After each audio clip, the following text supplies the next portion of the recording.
Bonjour et bienvenue à ce journal de 7h à la une de l'actualité de ce vendredi matin. Suspension des mouvements de grève dans des hôpitaux publics. La décision est tombée hier à la suite d'une réunion tenue entre les syndicalistes du secteur de la santé et le gouvernement congolais. Le gouvernement a promis le décaissement immédiat des fonds pour la paie complémentaire du deuxième trimestre. Le détail à suivre dans ce journal. Également, au sommaire de votre secteur, l'ancien président Joseph Kabila, de nouveau chargé par la justice hier à la haute cour militaire de Kinshasa. Lors de la deuxième journée du procès, plusieurs vidéos comme les éléments à charge contre l'ex-président ont été projetées. Vous les verrez dans un instant. Et enfin, de la religion, le pape Léon XIV, choqué, consterné et affligé par la dernière attaque meurtrière de Zadef à Komanda dans la province de l'Ituri. Une attaque qui a fait plus de 40 morts, parmi lesquels les fidèles catholiques. L'assaut, mené dans la nuit du samedi à dimanche dernier, a ciblé la paroisse catholique Bienheureuse à Noirit, où des chrétiens étaient envoyés de prière. Voilà tout pour le titre. Mesdames et messieurs, encore une fois, bonjour et bienvenue sur une région de la radio-télévision nationale congolaise.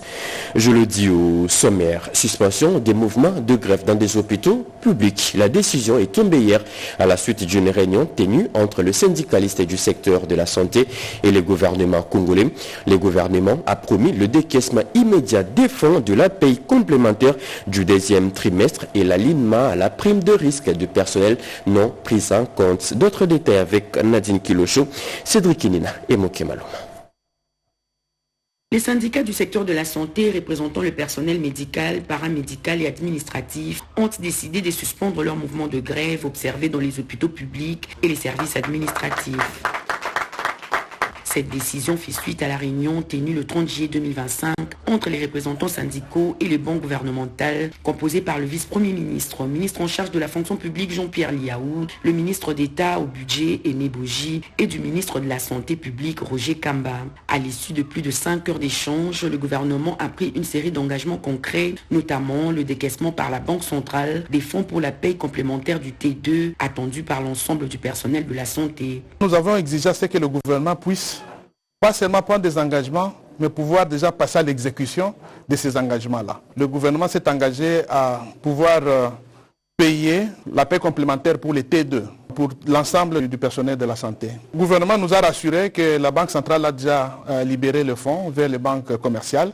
Et je pense que très rapidement, tous les agents et cadres du secteur de la santé vont pouvoir entrer en possession de cette paie complémentaire. Par ailleurs, le gouvernement a accepté de nous payer à partir du 15 août la paie complémentaire pour prendre en charge l'alignement des agents du secteur de la santé, mais aussi exécuter le 3e palier du logement et du transport pour les médecins, ainsi que les 10% pour les autres professionnels de santé.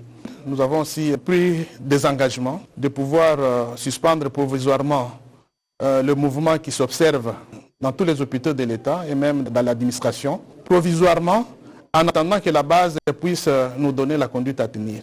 Les deux parties ont convenu de se retrouver le mercredi 6 août 2025 pour évaluer l'état d'exécution des engagements pris. Autre titre annoncé à l'ouverture de ce journal, le pape Léon XIV, choqué, consterné et affligé par la dernière attaque meurtrière de Zadef à Komanda dans la province de l'Ituri. Une attaque qui a fait plus de 40 morts, parmi lesquels le fidèle catholique. L'assaut mené dans la nuit du samedi à dimanche dernier a ciblé la paroisse catholique Bienheureuse à Noirit, où des chrétiens étaient envoyés des prières. On écoute le Saint-Père. Je renouvelle ma profonde douleur pour la brutale attaque terroriste qui s'est produite dans la nuit du 26 au 27 juillet à Komanda, dans l'est de la RDC, où plus de 40 chrétiens ont été tués dans une église au cours d'une veillée de prière et dans leur maison. Tout en confiant les victimes à la miséricorde aimante de Dieu, je prie pour les blessés et pour les chrétiens qui, dans le monde entier, continuent à souffrir de la violence et de la persécution, exhortant tous ceux qui ont des responsabilités au niveau local et international à collaborer pour prévenir des tragédies similaires. a collaborare per prevenire simili tragedie. Le tableau sombre de la situation sécuritaire dans l'Est de la RDC présenté à Genève, en Suisse, lors de la 6e conférence des présidents des parlements. Un tableau caractérisé par l'assassinat de 10 millions de Congolais, près de 7 millions de déplacés internes. Le président du Sénat congolais, Jean-Michel Sama-Lukonde, qui l'a présenté, a aussi sollicité l'implication de la communauté internationale pour le retour définitif de la paix dans cette partie du pays. Plus de précisions avec notre envoyé spécial, Anim Balaka. Le président du Sénat de la République démocratique du Congo, Jean-Michel Sama-Lukonde, a pris part active à la 6e conférence mondiale des présidents de parlement organisée à Genève par l'Union interparlementaire en partenariat avec les Nations Unies. Intervenant devant ses pairs venus de plus de 150 pays, le speaker de la Chambre haute du Parlement congolais a dressé un tableau préoccupant de la situation sécuritaire dans l'Est de la RDC, marqué par 3 décennies de violences armées et les pillages systématiques des ressources naturelles. Jean-Michel Sama-Lukonde a rappelé les lourds tributs payés par le peuple congolais, plus de 10 millions de morts et près de 7 millions de déplacés internes. Le président Jean-Michel Sama-Lukonde a salué les efforts nationaux et internationaux déployés pour restaurer la paix conformément à la vision du président de la République Félix Antoine Tshisekedi Tshilombo. Il a notamment cité la résolution 2773 du Conseil de sécurité des Nations Unies, l'accord de paix de Washington signé le 27 juin 2025 entre la RDC et le Rwanda, la déclaration de principe de Doha conclue le 19 juillet 2025 avec le groupe rebelle M23, ainsi que les processus de Nairobi et de Luanda sous l'égide de l'Union africaine. Dans son plaidoyer, le président du Sénat congolais a lancé un appel fort à la communauté parlementaire internationale pour une implication concrète dans la mise en œuvre de ces mécanismes de paix en vue d'un soulagement rapide des populations et d'une stabilité durable dans la région des Grands Lacs. Plusieurs initiatives ont été prises pour gérer la crise conformément aux orientations de son Excellence M. Félix Antoine Tshisekedi Tshilombo, président de la République, chef de l'État, et de l'encontre de l'action diplomatique conduite par le gouvernement de la République démocratique du Congo. La gestion de la crise inclut notamment les résolutions 23 et 33 du Conseil de sécurité des Nations Unies, les résolutions adoptées par le Conseil des droits de l'homme du 7 février 2025, la résolution du Parlement européen du 13 février 2025, l'accord de paix de Washington du 27 juin 2025, ainsi que les déclarations des principes de Doha et les processus de Nairobi, de Luanda sous l'égide de l'Union africaine. La délégation congolaise conduite par Sama-Lukonde comprenait les honorables Labila Kalim Papi, Baatitito Arlette et Paseva Lundobdo Marie-Suzanne, conseillère coordonnatrice du bureau d'études du Sénat et secrétaire administratif du groupe national de l'UIP. Les travaux de cette 6e conférence se sont clôturés ce 31 juillet 2025 au Palais des Nations en présence de plus de 150 présidents de parlement venus du monde entier. L'ancien président Joseph Kabila, de nouveau chargé par la justice hier à la haute cour militaire de Kinshasa. Lors de la 2e journée du procès, plusieurs vidéos comme les éléments à charge contre l'ex-président ont été projetées. La prochaine audience est prévue pour le 7 août prochain, comme nous dit Cédric Enina dans ce reportage. Un procès historique à la haute cour militaire. La plus haute juridiction militaire de la RDC a tenu sa 2e audience ce jeudi 31 juillet dans l'affaire opposant l'ancien président de la République Joseph Kabila à l'auditeur général de FARDC.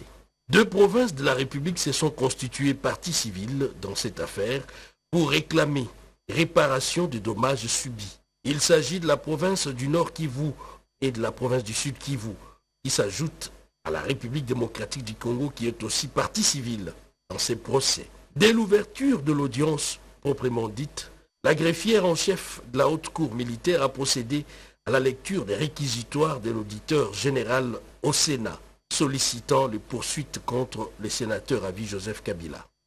Elle a, en même temps, rappelé les faits qui sous-tendent les infractions en charge de Joseph Kabila. Conformément à ce qui a été décidé à l'audience précédente, la haute cour a, juste après, projeté les vidéos des interviews de Joseph Kabila démontrant sa connivence réelle et spirituelle avec les mouvements terroristes la FCM 23. Durant plus d'une heure, l'assistance a pu se rendre compte de la gravité des faits de la cause. À la demande des avocats des parties civiles qui ont exprimé les soucis d'avoir suffisamment du temps pour bien s'imprégner des pièces du dossier, la Cour a suspendu l'audience en renvoyant la cause au 7 août prochain. Pour rappel, Joseph Kabila est poursuivi pour participation à un mouvement insurrectionnel, crime contre la paix et la sécurité de l'humanité, homicide intentionnel par balle, trahison, viol, torture, déportation et occupation par la force de la ville de Goma. La femme africaine était en l'honneur hier. L'humanité a célébré le 31 juillet comme chaque année la journée internationale de la femme africaine. Et à Kinshasa, la ministre des Affaires sociales, Aziza Mounana, a réuni des milliers de femmes, des déplacés internes, de veuves, de femmes, des épouses, des militaires et des policiers pour célébrer cette journée. Edith Chala nous en parle. À l'occasion de la Journée internationale de la femme africaine, une cérémonie officielle a été organisée en hommage aux femmes policières déplacées internes, aux épouses des policiers victimes des conflits internes, ainsi qu'aux veuves et aux dépendants des membres de la police nationale congolaise. Portée par un engagement de solidarité, cette manifestation a été initiée par la ministre des Affaires sociales, Action humanitaire et solidarité nationale, Nathalie Aziza Mounana. Elle s'est déroulée sous les signes du respect, de l'unité, de la reconnaissance envers ces femmes souvent oubliées mais essentielles à la cohésion du tissu social de la République démocratique du Congo. Dans son intervention, la ministre des Affaires sociales a salué le courage, la résilience et le dévouement de ces femmes, réaffirmant la volonté de son ministère de bâtir une société plus inclusive et solidaire. Elle a également souligné que cet engagement s'inscrit dans la vision du chef de l'État Félix Antoine Tshisekedi, chef des armées, et dans la mise en œuvre du programme gouvernemental dirigé par Judith Souminoa. L'événement a été co-organisé avec la présidente de l'Association des épouses des policiers pour le développement, Madame Kapata Alongaboni. Elle a exprimé sa gratitude envers la ministre pour son implication, soulignant que les objectifs de cette journée ont été pleinement atteints. Le commandant suprême est déterminé à ce que chaque Congolaise et Congolais trouve soutien, justice et dignité. Parmi les personnalités présentes à cette cérémonie, on a noté la présence de la vice-ministre de l'Intérieur, de l'ancienne ministre du Genre, Famille et Enfants, plusieurs députés nationaux et l'épouse du chef d'état-major des forces armées de la République démocratique du Congo. Leadership et entrepreneuriat féminin à l'ère numérique. C'est le thème qui a fait débat hier au cours d'un atelier qui a réuni les femmes du portefeuille de l'État.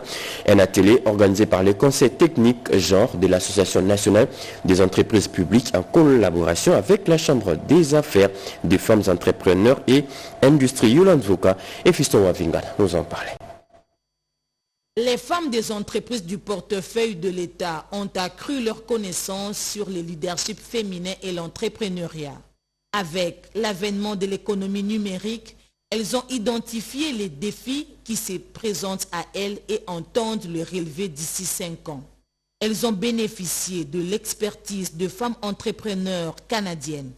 Après échange avec les femmes entrepreneurs du Canada, réunies au sein de la Chambre d'affaires de femmes entrepreneurs et d'industrie. La femme doit d'abord se comprendre elle-même, comprendre son milieu professionnel, qu'est-ce qu'elle est capable de donner et qu'est-ce qu'elle attend de son milieu. Parce que le leadership, c'est savoir diriger, c'est savoir emmener tout un groupe de gens vers un but, vers une vision, vers un objectif. Le Fonds de promotion de l'industrie a apporté sa contribution à ces échanges. Ça porte grand pour les femmes. Aujourd'hui, nous sommes à la transition de l'ère numérique. Je pense que nos femmes ne doivent pas, on ne va pas changer le monde, mais les femmes doivent s'adapter avec d'autres femmes pour la concurrence économique et mondiale. Moi, mon objectif, c'est de faire la promotion de l'avancement de la femme à travers le monde. Ceci s'inscrit dans la logique des activités assignées au Conseil technique genre et pour la journée de la femme africaine. Les étudiants de l'Université des sciences de l'information et de la communication UNISIC, ex-IFASIC, ont désormais toutes les bonnes informations sur les accords de paix signés à Washington et à Doha entre la RDC et le Rwanda. Deux membres du gouvernement, le ministre de la Communication et sa collègue de la jeunesse, étaient en face de cette communauté estudiantine pour apporter plus de lumière de ces accords. Gaëtan Magalano était sur place. Un face-à-face avec 6 membres du gouvernement et les étudiants de l'Université de sciences de l'information et de la communication pour plus de clairage sur les accords de paix entre la RDC et le Rwanda. Rappeler à la jeunesse sa contribution pour une meilleure appropriation de ces processus, c'est le rôle que s'y donnait la ministre de la Jeunesse. Non à la manipulation, lire, expliquer, partager, déjouer le piège de la désinformation. Voici l'invitation de Noëlla Ayiganagato à la communauté estudiantine. Aux historiens du présent en formation, le changement de narratif a été narré par le porte-parole du gouvernement. Jeunesse du génocide oubliant RDC, politique de victimisation du Rwanda, même les acquis de cet accord de paix a été cité par le ministre de la Communication immédiat avec cette ferme volonté du président Félix Tshisekedi de mettre fin à un cycle de violence depuis déjà plus de 30 ans. Question-réponse, l'auditoire a même maîtrisé le fameux poison rwandais. Avant, on pensait que les Américains sont venus nous piller, nous prendre nos minéraux, nos richesses. Mais partant de cette conférence, on a pu avoir un peu de l'éclaircissement sur cet accord. En tant qu'étudiants, nous devons nous informer beaucoup plus sur notre pays, beaucoup plus sur ce qui s'est passé précisément à Washington et même ce qui s'est passé à Doha, pour enfin de donner une bonne information à ceux qui vivent dans l'ignorance. Énième rencontre avec la communauté estudiantine dans cette campagne de sensibilisation et vulgarisation pour permettre aux narrateurs du présent de compter autrement la RDC. Une nouvelle loi portant régime général des hydrocarbures sera bientôt promulguée pour booster le secteur et aussi attirer les investisseurs. L'ancienne loi de 2015 qui a démontré ses limites est en pleine révision totale. Le ministre des hydrocarbures, Molendo Sakumbi, a lancé hier à Kinshasa les travaux de la télé sur la révision de cette loi. D'autres détails avec Edith Chala et Fiston Wafingana. C'est au cours de cet atelier que la loi numéro 15/012 du 1er août 2015 relative au secteur des hydrocarbures va être révisée. Lancée par le ministre des hydrocarbures Aimé Sakombi Molendo, qui s'était fait accompagner de la vice-ministre Wivine Moleka, ces travaux ont également rassemblé plusieurs sénateurs, députés nationaux ainsi que les ministères de la communication et médias, sans oublier celui des ressources hydrauliques et électricité. Dans son intervention, le ministre Sakombi Molendo a d'abord dressé un état des lieux du secteur congolais des hydrocarbures, soulignant ensuite l'importance et l'urgence de réviser ce code en vigueur depuis 10 ans. 10 ans après sa promulgation, la loi du 1er août 2015 portant régime général des hydrocarbures en République démocratique du Congo a montré ses limites. Elle nécessite donc aujourd'hui d'être relue, interrogée, adaptée à un monde en pleine mutation. Les investissements internationaux deviennent plus exigeants, les citoyens plus attentifs et l'environnement nous interpelle avec une urgence croissante. Il est donc impératif que notre cadre juridique reflète ces nouvelles réalités sans perdre de vue nos intérêts stratégiques. Il a mis en avant l'ambition audacieuse du président de la République, Félix Antoine Tshisekedi, celle de revitaliser ce secteur clé pour attirer de nouveaux investissements en accord avec l'axe stratégique du programme gouvernemental dans un contexte mondial en perpétuelle évolution. Et encore un autre atelier ouvert hier dans la capitale, c'est celui de finalisation des validations des opérations du programme de désarmement, démobilisation, relèvement communautaire et stabilisation PDD-RCS. Objectif, assurer une mise en œuvre efficace et transparente pour ces interventions. Les travaux ont été lancés par son coordonnateur national, comme nous dit Peggy Mukunda dans ce reportage. des manuels, des références administratives pour une bonne gouvernance des opérations du programme de désarmement, de mobilisation, relèvement communautaire et stabilisation PDDR-CS. Pendant 5 jours, les experts du programme auront la tâche de présenter à l'Auguste Assemblée de l'atelier national de finalisation et de validation de ces outils opérationnels. Au cours de l'ouverture des activités à l'hôtel Fleuve Congo de Kinshasa, 2 manuels ont été présentés par les experts du programme sur les procédures administratives, comptables et financières et celui des passations des marchés. Lancé par le coordonnateur national du PDDR-CS, Jean-Dédier Désiré Ntangatita, aux côtés de ses 2 adjoints, Marie-Chantal Lumba, chargée des opérations, et William Balika, chargé de l'administration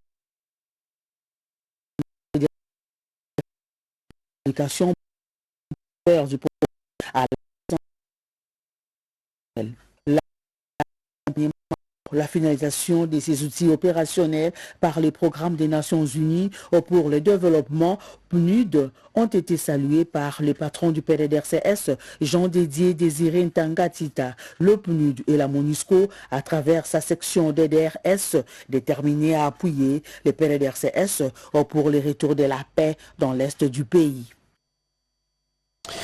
De nouvelles adhésions au sein du parti présidentiel. Michel Lokola, ancien ministre national du budget et toute sa base du district du Mont-en-Bas viennent détourner les dos au Palou. Ils ont adhéré hier à l'UDPS. La cérémonie de cette adhésion était présidée par le secrétaire général de cette formation politique, Augustin Kabouya. Alain Bikaï a assisté à cette cérémonie d'adhésion.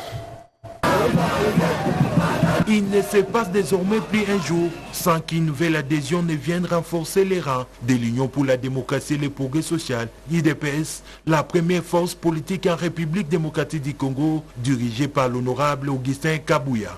La plus récente est celle de Michel Lokola, ancien cadre du Palou, qui s'est présenté au siège du parti Alimité, accompagné d'une large délégation de sa base du Mont-en-Bas. Une adhésion massive qui s'inscrit dans la dynamique des mobilisations impulsées par le président intérimaire de l'UDPS. Accueilli chaleureusement par le secrétaire général Augustin Kabouya et plusieurs cadres du parti, Michel Lokola a été guidé dans le processus d'adhésion par le président fédéral de l'UDPS Mont-en-Bas. Ce dernier l'a assisté dans l'accomplissement des formalités administratives avant de recevoir les insignes et les symboles officiels du parti des mains du secrétaire général.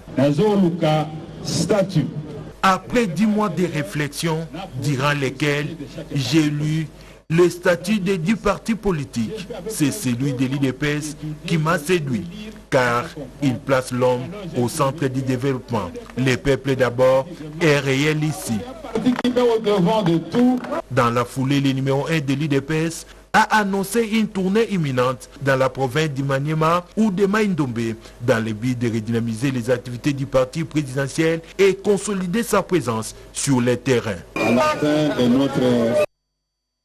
Une délégation de l'Agence nationale pour la promotion des investissements séjourne dans la province de la Chopo. Sur place, elle va procéder à la sensibilisation et vulgarisation de toutes les réformes sur le climat des affaires déjà menées en RDC.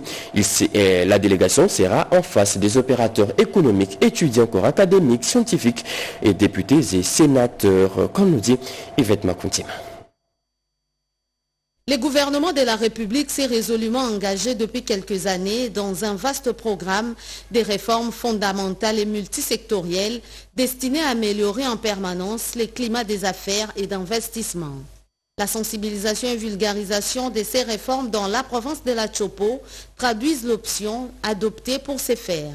La visite de la délégation de l'Agence nationale pour la promotion des investissements à Napi, conduite par Michel Maswapi Kipundo auprès du vice-gouverneur des provinces Didier Lomoyo, a permis au chef de la délégation de faire l'économie de cette mission de travail qui consiste en la sensibilisation et vulgarisation des réformes sur le climat des affaires opérées au niveau central auprès des opérateurs économiques, étudiants, corps académiques et scientifiques, ainsi que les députés et ministres provinciaux de la Chopo. Nous allons renforcer les capacités des membres de la cellule provinciale du climat des affaires. Nous allons échanger avec eux sur les opportunités qu'offre notre code d'investissement pour attirer les investisseurs.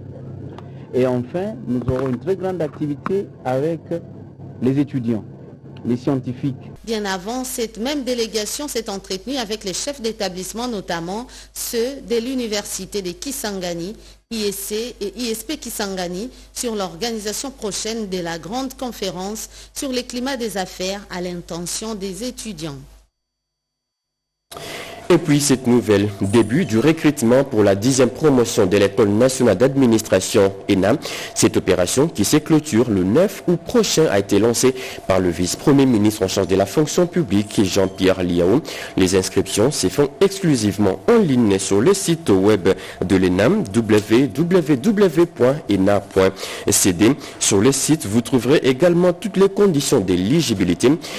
Seulement 100 candidats seront recrutés à travers le pays. D'autres détails avec Betty Amani dans nos prochaines éditions. Et aujourd'hui, c'est le 1er août en RDC. L'RDC pense à ces morts. Et également, l'après-midi, la population va penser aux parents pour célébrer cette journée. C'est fini pour ces journées, pour ce journal de 7 heures, mesdames et messieurs. Ce journal a été coordonné par Lusette Ntsakala, réalisé par Mamita Bangoulou et André Njeka. La partie technique a été assurée par Lievel Lioba, Derek Kyungu Siloumou, Alain Galia, Joseph Nzenzo.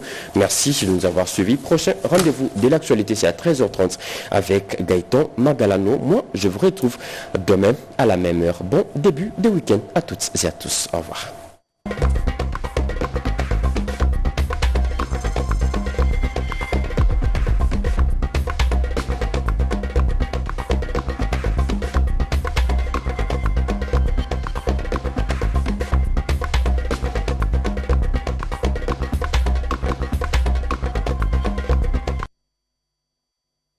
Hey, yeah.